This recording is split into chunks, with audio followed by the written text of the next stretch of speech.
Have you ever wondered how scientists figure out which species are related or where a virus comes from? Evolutionary biology has a powerful tool to answer these questions: phylogenetics. In this video, we'll break down phylogenetic trees, how they help us understand the history of life, and how they've been used in real-world applications like tracking viruses and classifying species.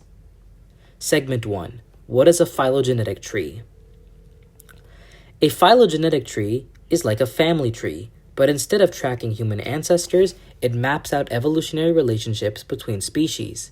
These trees are based on similarities in DNA, physical traits, and other biological markers. Scientists use them to hypothesize how different organisms evolved from a common ancestor. And yes, it's a hypothesis, because we can't directly observe evolution over millions of years. We rely on clues from living organisms and fossils. Segment 2. How phylogenetics is used in science. So why do phylogenetic trees matter? Here are some fascinating ways they are used. Number 1. Tracking viruses. During outbreaks like SARS and COVID-19, scientists used phylogenetics to trace the virus's origin. Initially, SARS was thought to come from civets, but by analyzing RNA sequences, researchers discovered its true source: bats. The virus likely jumped from bats to civets and then to humans in markets. Number 2. Developing vaccines. The flu vaccine is updated every year based on phylogenetic data. Scientists track how flu viruses evolve and predict which strains will be the most common. Number 3. Comparing traits across species. Evolutionary trees help scientists understand why some species share characteristics, like why birds and bats both have wings. But here's the twist: their wings evolved independently, a process called convergent evolution. Segment 3. How do scientists build a phylogenetic tree? Creating a phylogenetic tree isn't as simple as drawing lines. Scientists follow 6 key steps. Number 1.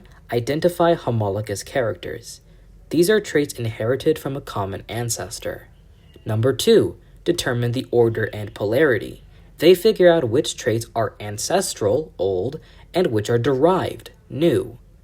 Number 3. Code the characters. They organize traits in a matrix. Number 4. Group by synapomorphies. A synapomorphy is a shared derived trait that helps group species together. Number 5. Use parsimony. This means choosing the simplest explanation, or the tree with the fewest changes. 6. Test and collect more data. Since phylogenies are hypotheses, scientists refine them as they get more data. Segment 4. Common mistakes in phylogenetics. Not all similarities between species mean they share a common ancestor. For example, birds and bats both have wings, but their ancestors didn't. Their wings evolved separately. This is convergent evolution. Similarly, DNA can sometimes revert to an earlier state, leading to false relationships in molecular phylogenies. Segment 5. The bigger picture. Phylogenetics helps us understand how all life on Earth is connected. From viruses to humans, we can trace back every organism to a single common ancestor. As we continue studying genetics and evolution, phylogenetics will keep playing a crucial role in medicine, conservation, and uncovering the secrets of life's history. What do you think? Have you ever noticed similarities between species that made you wonder about evolution? Drop your thoughts in the comments and don't forget to like and subscribe for more science deep dives.